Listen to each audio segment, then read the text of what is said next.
Ya sabemos que el flujo eléctrico es el número de líneas de campo eléctrico uniforme que va a atravesar sobre una superficie, ¿no? Claro, y es muy sencillo calcularlo.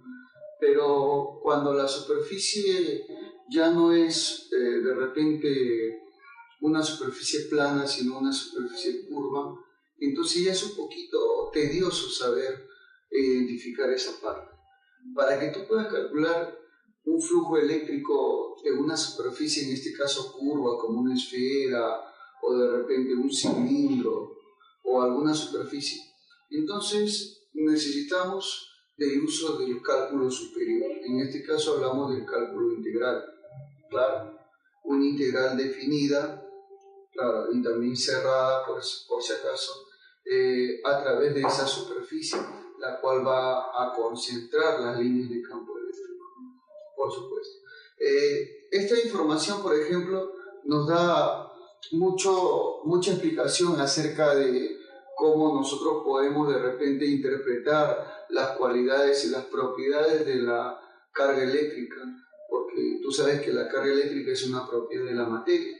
Entonces, por lo tanto, tú podrías saber y podrías explicar, obviamente conociendo el flujo eléctrico, porque todo lo del campo eléctrico, toda la definición y todas sus propiedades está concentrado en este capítulo, en ese tema del flujo eléctrico.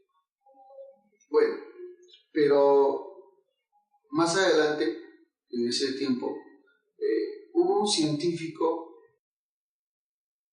que pudo renovar esas ideas, pudo renovar el cálculo del flujo eléctrico. Por supuesto, y lo hizo mucho más sencillo.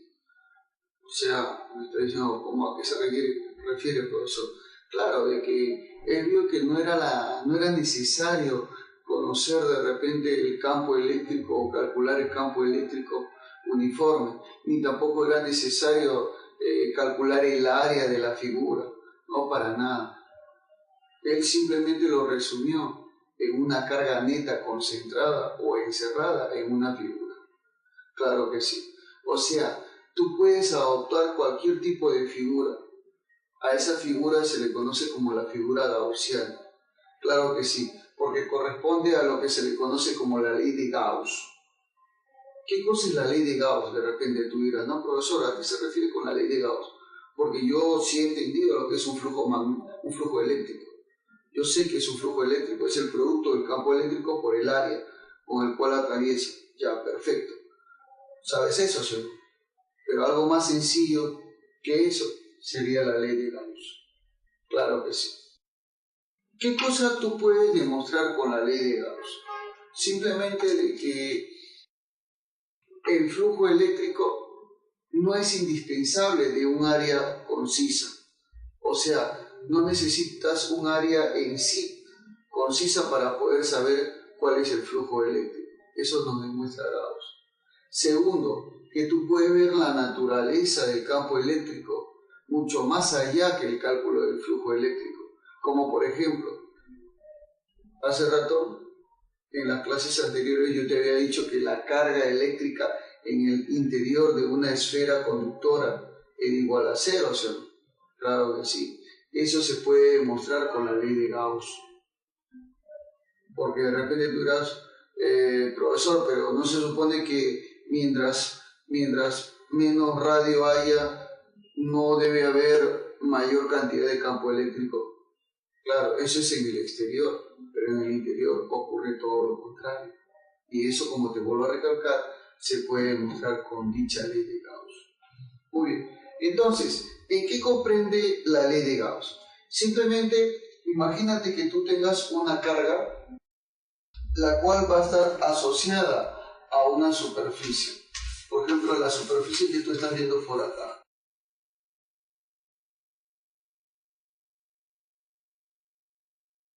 A esa superficie a la cual se ve asociada las líneas de campo eléctrico, sobre todo con respecto a la carga, por ejemplo, ¿no? Veamos por acá, líneas de campo eléctrico a su alrededor.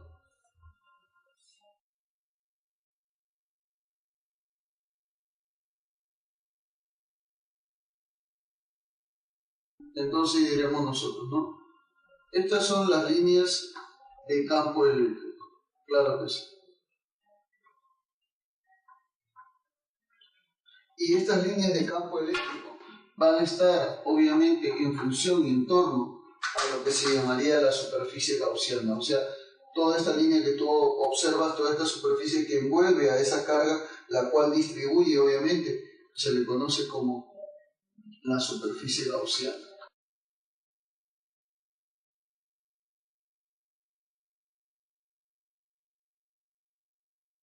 Entonces, ¿qué nos revela Carl F. Gauss? ¿Qué nos revela acerca de eso? Nos dice que el flujo eléctrico que ocurre acá será igual simplemente a la carga, o sea, la carga que está acá, pero es la carga neta encerrada. O sea, una carga neta que has encerrado, ojo. La carga neta encerrada, y eso dividido entre epsilon sub 0. Claro que sí. Eso dividido entre epsilon sub 0. Profesor, ¿qué cosa es epsilon sub 0? Eso ya lo hemos dicho anteriormente. Es la permitividad eléctrica en el aire o vacío. Muy bien. Así es como demostró Gauss la famosa ley, ¿no? Conocida en el mundo como la ley de Gauss. ¿Te das cuenta, cierto? La ley de Gauss es muy importante porque nos permite predecir la naturaleza del campo eléctrico a través, obviamente, del flujo eléctrico. Muy bien. Epsilon sub 0, como te vuelvo a recalcar, es un valor aproximadamente 8,85 por 10 elevado a la menos 12, por si acaso. ¿Ya? Entonces, más o menos, ese sería el valor que adoptaría, en este caso, epsilon sub 0. Claro que sí. Ya, claro. De repente me dirás, profesor, ¿y sus unidades cuáles son? Claro, también hay que especificar las unidades, ¿no? Porque es muy importante esa parte acerca de las unidades. Bueno, las unidades son simplemente Coulomb cuadrado, claro que sí, por Newton metro cuadrado. Así es. Esas vendrían a ser las unidades de la permitividad eléctrica en el vacío. O simplemente el epsilon sub 0, ¿no? Tal y como lo puedes. Veamos a ver un problemita como para poder aplicar la dicha ley de Gauss, ¿no? Que es muy importante para nosotros, lógicamente. A ver, dice, una esfera conductora cargada uniformemente de 1 metro de diámetro tiene una densidad de carga superficial de 8,0 Coulomb por metro cuadrado. ¿Cuál es el flujo total que sale de la superficie de la esfera? Obviamente en Newton metro cuadrado por Coulomb. Eso es lo que nos está pidiendo, ¿no? ¿Cuál sería entonces el flujo total que va a salir por la superficie? Entonces inmediatamente lo que vamos a hacer es calcular eso, ¿no? Calcular lo que nos están pidiendo. Bueno, simplemente lo que vamos a hacer es lo siguiente, mira. Nos imaginamos acá la esfera lógicamente esfera conductora, la cual va a encerrar una cierta cantidad de carga a través de la superficie gaussiana. Bueno, vamos a considerar esta de acá como dicha superficie.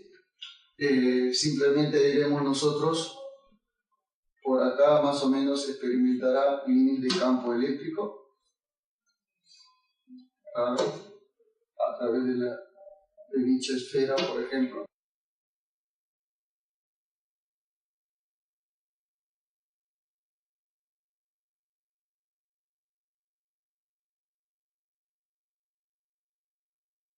Entonces, esto es lo que nosotros podemos observar con respecto a ello, ¿no? Claro que sí. Las líneas de campo eléctrico. Bueno, pero más aún de ello, para poder saber el flujo eléctrico que nos están pidiendo, vamos a aplicar la ley de Gauss, dichosa ley de Gauss. Bueno, datos que me dan el problema. El diámetro de la esfera conductora, me dan la densidad superficial de carga. Bueno, eso nomás es lo que me dan de datos, ¿no? La densidad superficial de carga sería simplemente la carga, en este caso es la carga neta de la esfera, la que está encerrada, sobre el área de la esfera, ¿no? Muy bien, entonces pasaría a multiplicar, esto acá pasa a multiplicar, y diremos la carga neta será igual a la densidad superficial multiplicado por el área. Muy bien, o sea, en otras palabras, la carga neta será igual a ¿quién? A la densidad multiplicada por el área. ¿A qué es igual el área de una esfera? ¿Sabes? Claro, es 4pi por radio al cuadrado, ¿no? En este caso es el radio de la esfera. Y así es como se va a calcular. ¿Te das cuenta, sí? Muy bien. Ya, entonces así es como tenemos ahorita actualmente este pequeño detalle. Ahora, vamos a calcular el flujo total que va a salir de la superficie de la esfera de acuerdo a la ley de Gauss. Y diremos, el flujo eléctrico que sale de la ley de Gauss, en este caso, sería la carga neta encerrada dividida entre epsilon sub 0.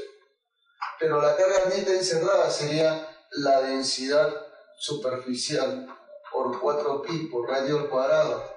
Y esto dividido entre epsilon sub 0. Claro que sí. Muy bien, entonces veremos. Ojo al piojo. El flujo eléctrico será igual a ¿quién? A ver, dime tú. La densidad superficial, que vale 8,0, o sea 8.